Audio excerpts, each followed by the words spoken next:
بسم اللہ الرحمن الرحیم۔ السلام علیکم ورحمۃ اللہ وبرکاتہ۔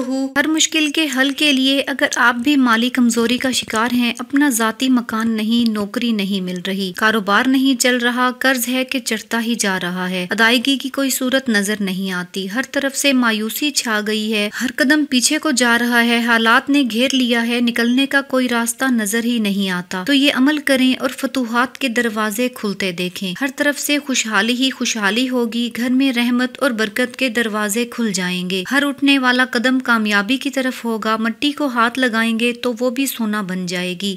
عمل یہ ہے، ہر فرض نماز کے بعد سورہ مائدہ کی آیت نمبر 114 کو 11 مرتبہ اول و آخر 3 مرتبہ درود پاک کے ساتھ پڑھنے کی عادت بنا لیں۔ آپ دیکھیں گے کہ آپ کی زندگی سے فکر و فاقہ، رنج و الم، پریشانیاں ختم ہو جائیں گی اور ہمیشہ شادمانی اور کامرانی آپ کا مقدر رہے گی۔ تو انشاءاللہ تعالیٰ اس آیت مبارکہ کی برکت سے آپ کی زندگی میں خیریں، برکتیں اور شان و شوکت آ جائے گی۔ آپ بھی زندگی بھر اس کو پڑھنے کا معمول بنا لیں۔ اللہ پاک مجھے اور آپ کو سورہ مائدہ کی آیت پڑھنے کی توفیق عطا فرمائے، آمین۔